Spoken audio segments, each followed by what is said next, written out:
வெங்கடேஷாய.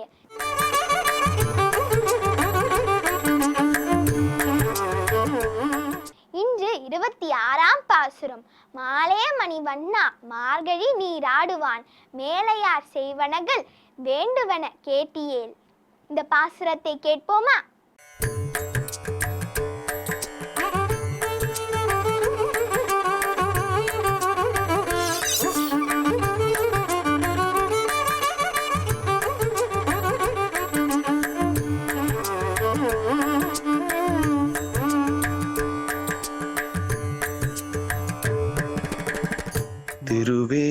திருவேங்கடமுடையான் திருவடிகளே சரணம். ஸ்ரீமதே ராமானுஜாய நமஹ. ஆழ்வார் திருவடிகளே சரணம். நீளாதுங்கஸ்தனகிரிதடே சுப்தமுத்போத்ய கிருஷ்ணம் பாரார்த்தியம் ஸ்வம் ஸ்ருதிசதசிரசித்தமத்யாபயந்தே ஸ்வோச்சிஷ்டாயாம் ஸ்ரஜினிகலிதம் யாபலாத்கிருத்ய புங்க்தே கோதாதஸ்யை நம இதமிதம் பூய ஏவாஸ்து பூயः.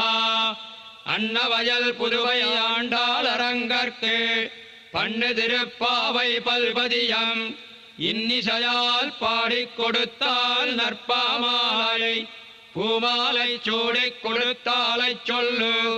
சூடிக் கொடுத்த சுடர்கொடியே தொல்பாவை பாடி அருளவல்ல பல்வளையாய் நாடி நீ வேங்கடவர்க்கென்ன விதியென்ன இம்மாற்றம் நாம் கடவா வண்ணமே நல்கு.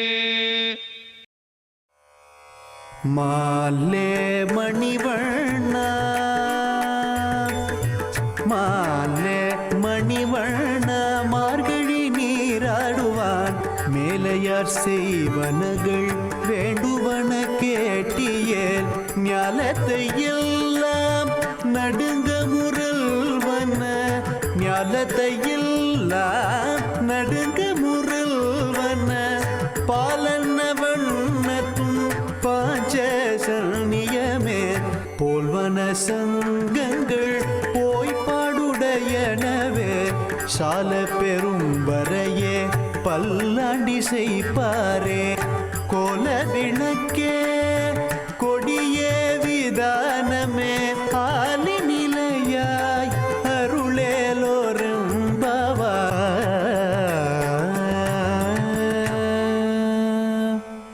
கோல பிறந்தவோர் கோவிந்தன் வாழுவோர் சோதி மணிமாடம் தோன்றுவோர் நீதியால் நல்லவத்தர் வாழுவோர் நான்மறைகளோதுவோர் வில்லிபுத்தோர் வேதக்கோனோர் பாதகங்கள் தேர்க்கும் பரமநடி காட்டும் வேதம் அனைத்துக்கும் வித்தாகும் கோல தமிழ் ஐயந்துமைந்து மரியாத மானிடரை வையம் சுமப்பதும் வம்பு. திருவாடி பூரத்துச் சகத்துரித்தாள் வாழியே திருப்பாவை முப்பதும் செப்பினாள் வாழியே பெரியாழ்வார் பெற்றெடுத்த பெண்பிள்ள வாழியே பெரும்போதோர் மாமுனிக்கு பின்னானாள் வாழியே ஒரு 143 வாழியே உயரங்கற்கே கண்ணில் உகந்தளித்தாள் வாழியே மறுவாரும் திருவள்ளி வளநாடி வாழியே வன்புருவ நகர்கோதை மலர்ப்பதங்கள் வாழியே. ஆண்டாள் திருவடிகளே சரணம்.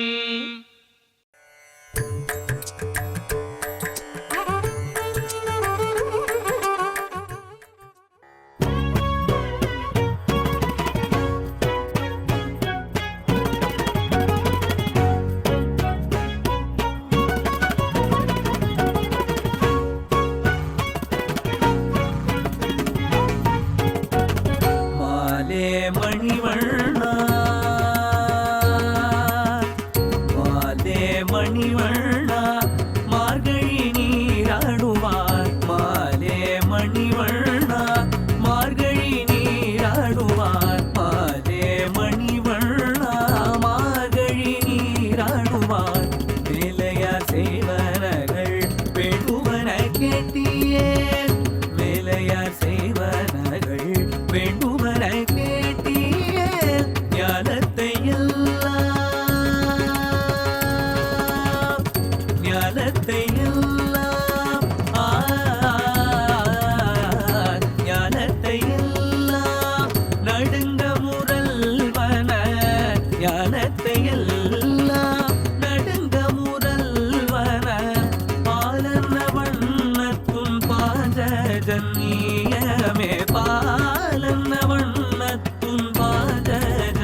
பாசுரத்தின் கருத்தை பார்க்கலாம். பக்தர்களிடம் மிகுந்த அன்பு கொண்டவனே, நீலக்கல் நிறத்தவனே, கடலில் ஆளிலையில் மிதப்பவனே, மார்கழி நோம்பிற்கு உலகத்தையே அதிர வைக்கும் ஒளியையும், பால் சாதம் போன்ற நிறத்தையும், பாஞ்சஜன்யத்தை போன்ற வளம்புரி சங்கையும், பெரிய முரசுகளையும், பல்லாண்டு பாடும் பெரியோர்களையும், மங்கள தீபங்களையும் கொடிகளையும் தந்து இந்த நோம்பை நிறைவேற்ற இடத்தையும் அளித்து அருள் புரிய வேண்டும். இதுவே இந்த பாசுரத்தின் கருத்தாகும்.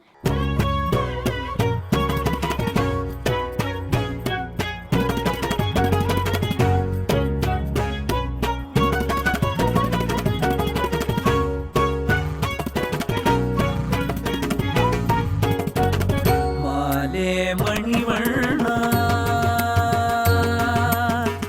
மாலே மணிவண்ணா மார்கழி நீராடுவார். மாலே மணிவண்ணா மார்கழி நீராடுவார். மாலே மணிவண்ணா மார்கழி நீராடுவார்.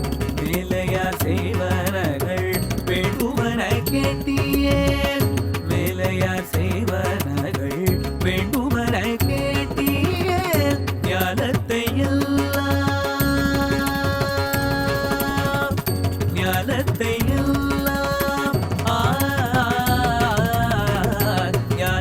எல்லாம் நடுங்க முரல்வன. ஞானத்தை எல்லாம் நடுங்க முரல்வன. பாலன வண்ணத்தும் பாஞ்சஜன்யமே. பாலன வண்ணத்தும் பாஞ்சஜன்யமே. மாலே மணிவண்ணா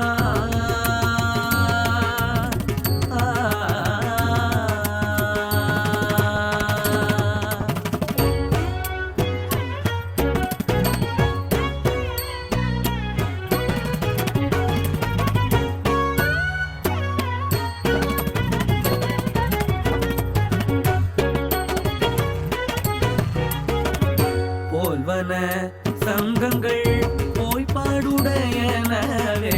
போல்வன சங்கங்கள் போய்பாடுடையனவே. போல்வன சங்கங்கள் போய்பாடுடையனவே. சாலப் பெரும்பரையே பல்லாண்டிசை பாரே. சாலப் பெரும்பரையே பல்லாண்டிசை பாரே. போல விளக்கே கொடிய விதானமே. போல விளக்கே கொடிய விதானமே. கோல விளக்கே கொடிய விதானமே. ஆலிநிலையாய் அருளெலொரும்பாவாய். ஆலிநிலையாய் அருளெலொரும்பாவாய். ஆலிநிலையாய் அருளெலொரும்பாவாய்.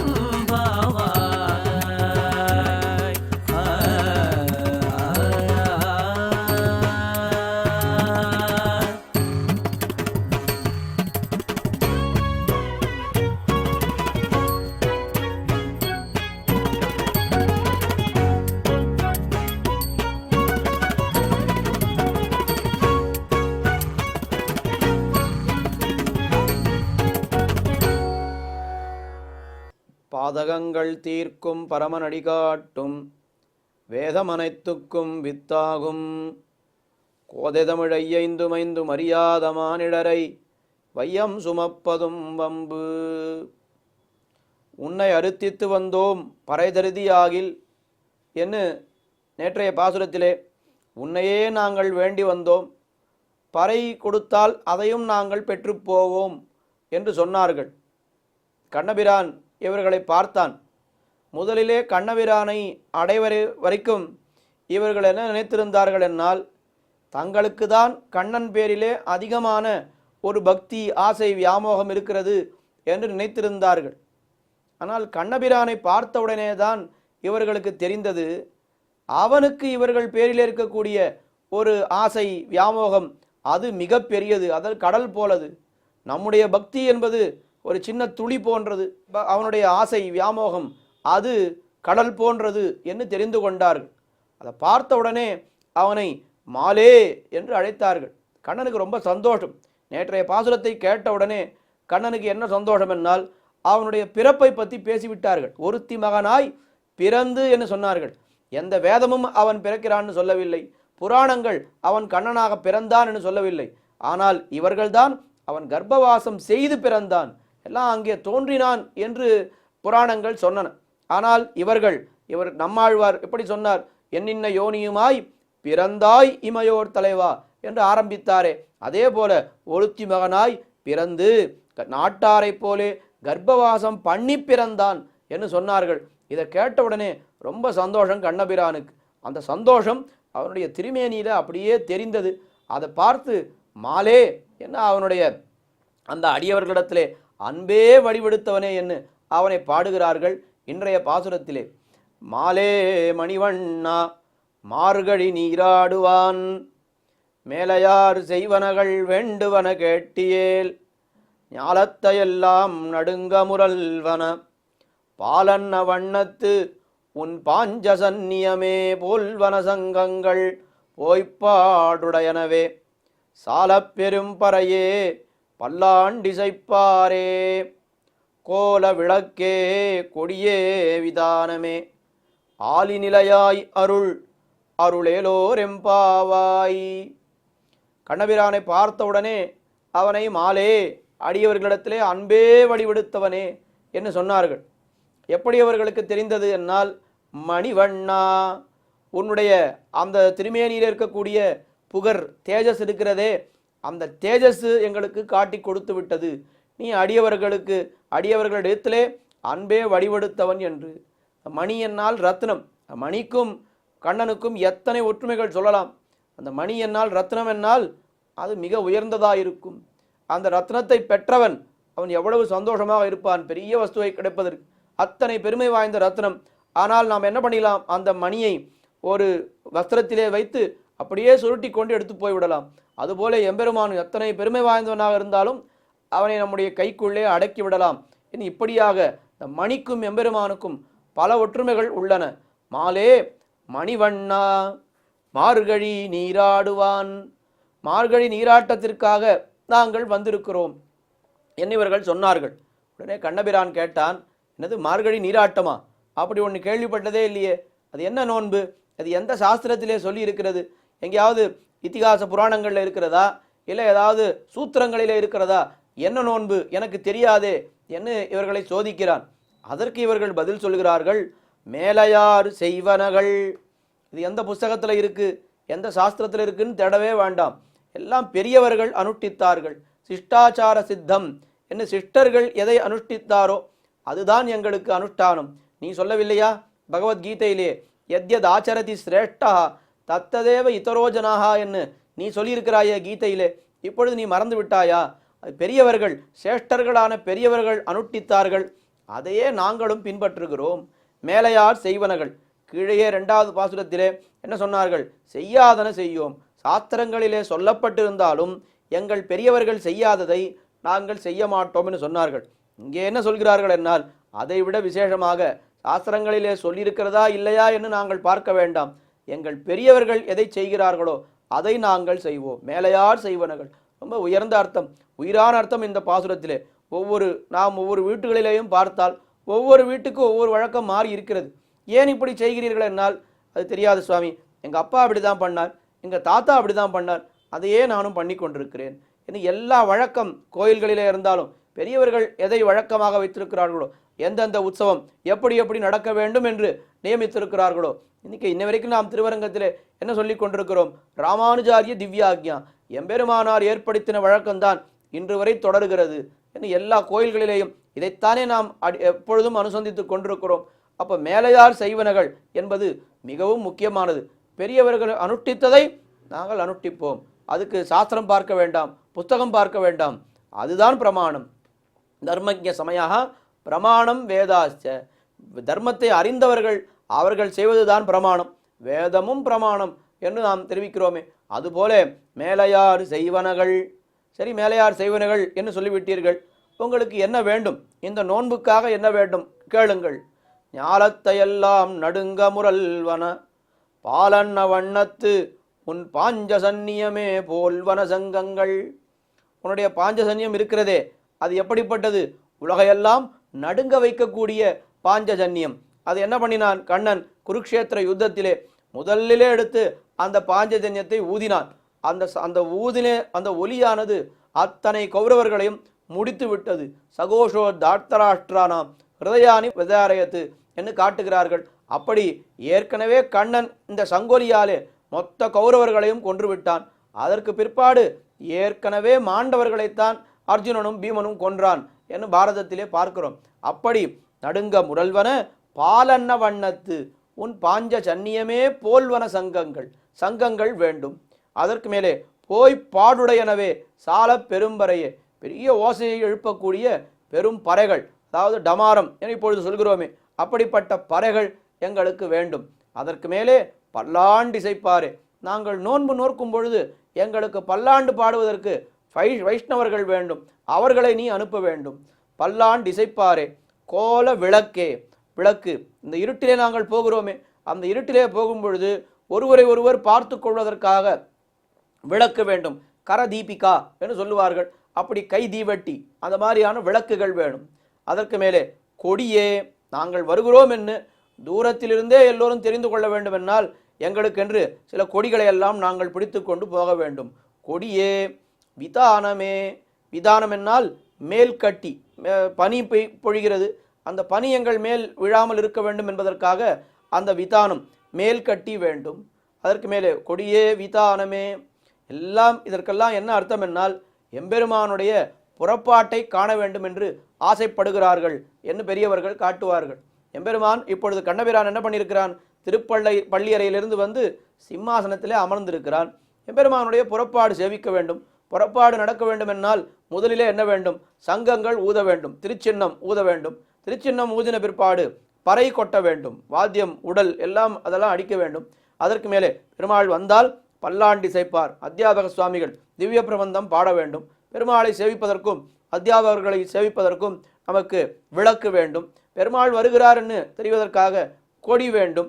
அதற்கு மேலே பெருமாளுக்கு இந்த வெண்குடைகள், 2 குடைகள் பிடித்து கொண்டு போகிறார்களே, அது விதானம். விதானத்திற்கு பதிலாகத்தான் குடை, அந்த விதானமே. இதெல்லாம் பெருமாளுடைய புறப்பாட்டை காண வேண்டும் என்று, ஊர்வலத்தை காண வேண்டும் என்று ஆசைப்படுகிறார்கள் என்று காட்டுகிறார்கள். அப்படி அந்த கோல விளக்கே கொடியே விதானமே என்று இதெல்லாம் எங்களுக்கு வேண்டும் என்று சொன்னார்கள். உடனே கண்ணபிரான் கேட்டான், என்னமோ இத்தனை வஸ்துக்கள் கேட்கிறீர்கள், அதுவும் அதிகாலையிலே வந்து நான் எழுந்திருக்க கூட இல்லை, அதுக்குள்ளே இத்தனை வஸ்துக்கள் வேண்டும் என்னால் இத்தனை வஸ்துக்களையும் கொடுப்பதற்கு நான் எப்படி உடனே கொடுக்க முடியும் என்று கண்ணபிரான் கேட்டான். அதற்கு பதில் கூறுகிறார்கள், ஆலி நிலையாய் அருள். என்னப்பா இந்த வஸ்துக்களை கொடுப்பதா உனக்கு ரொம்ப கஷ்டம்? மஞ்சாடு வரையேழும் கடல்களேழும் வானகமும் மண்ணகமும் மத்துமெல்லாம் எஞ்சாமல் வைத்தடக்கி ஆலின் மேலோர் இளந்தளிரில் கண் வளர்ந்த ஈசனாயித்தே. நீ என்ன பண்ணினாய்? எல்லா லோகங்களையும் உண்டு, அத்தனை லோகங்களையும் எல்லாம் உன்னுடைய வயிற்றுக்குள்ளே வைத்துக்கொண்டு ஒரு சிறிய வடிவெடுத்துக்கொண்டு ஒரு ஆலை இலையிலே நீ படுத்து கொண்டிருந்தாய். ஆலமரம் ரொம்ப பெரிதாக இருக்கும், ஆனால் ஆலை இலை ரொம்ப சிறியதாக இருக்கும். அந்த இலையிலே படுத்து கொள்ளக்கூடிய சிறிய உருவமாக எம்பெருமான் இருக்கிறான். அவனே சிறிய உருவம். அப்போ அவனுடைய வயிறு அது எவ்வளவு சிறியதாக இருக்கும்? இன்னும் சிறியதாக இருக்கும். அந்த சிறிய வயத்துக்குள்ளே என்ன பண்ணியிருக்கிறான்? அத்தனை லோகங்களையும் அடக்கி வைத்து கொண்டிருக்கிறான் எம்பெருமான். இதுதான் அகிடத கடனா சாமர்த்தியம். சேராதவர்களை சேர்த்து வைக்கக்கூடிய சாமர்த்தியம் படைத்தவன் எம்பெருமான். அத்தனை உலகங்களையே நீ சின்ன வயத்துக்குள்ளே வைத்து கொண்டிருந்தாயே, நாங்கள் கேட்கிற வஸ்துவை கொடுப்பதா உனக்கு சிரமம்? நீ கண்டிப்பாக கொடுக்க வேண்டும் என்று இந்த பாசுரத்திலே பிரார்த்தித்தார்கள். இந்த பாசுரத்திலே உணர்த்தப்படுகின்ற திவ்ய தேசம் ஆண்டாளுடைய அவதார ஸ்தலம், சொந்த ஊரான ஸ்ரீவில்லிபுத்தூர் வடபெரும் கோயிலுடையான். அவரைத்தான் இந்த பாசுரத்திலே ஆண்டாள் உணர்த்துகிறாள் என்று காஞ்சி சுவாமி காட்டியிருக்கிறார். ஸ்பஷ்டமாக ஆலிநிலையாய் அருள் என்னால், ஆலிநிலையாய் என்னால் அவர் வடபத்திர சாயி, இந்த ஆலை இலையிலே படுத்து கொண்டிருக்கிற மாதிரி தானே அந்த எம்பெருமான் சேவை சாதிக்கிறார். ஆண்டாளும் ஸ்ரீவில்லிபுத்தூரையே திருவாய்ப்பாடியாக நினைத்து கொண்டு அந்த எம்பெருமான் முன்னாலே தானே இந்த பாசுரங்களை எல்லாம் விண்ணப்பிக்கிறாள். அந்த எம்பெருமானை பார்த்த உடனே அவள் என்ன சொல்லிவிட்டாள்? கண்ணன் என்று சொல்வதற்கு பதிலாக ஆலிநிலையாய் அருள் அந்த எம்பெருமானையே அவள் சொல்லிவிட்டாள். பெரியாழ்வாரும் இப்படித்தான் பண்ணார். அவர் பண்டொரு நாள் ஆலிநிலை வளர்ந்த சிறுக்கணவன் இவன் பாலகன் என்று பரிபவம் செய்யல், பண்டொரு நாள் ஆலிநிலை வளர்ந்த சிறுக்கனவன் என்று இவன்தான் ஆலையிலே படுத்து கொண்டிருந்தான் முன்னொரு காலத்திலே என்று அதையேத்தான் பெரியாழ்வாரும் சொன்னார். தொடர்ந்து அனுபவிப்போம் திருப்பாவையும் திவ்ய தேசங்களும். இணைந்திருங்கள். ஆண்டாள் திருவடிகளே சரணம். ஆழ்வார் எம்பெருமானார் ஜீயர் திருவடிகளே சரணம்.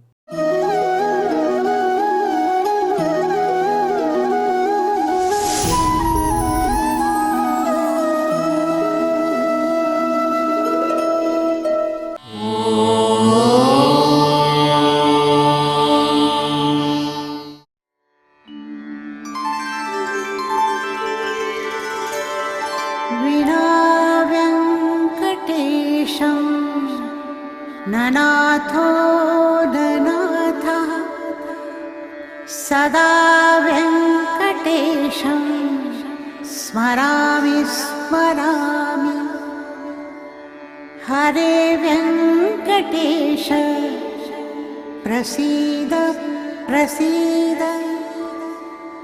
प्रियं वेङ्कटेश प्रयच्छ प्रयच्छ।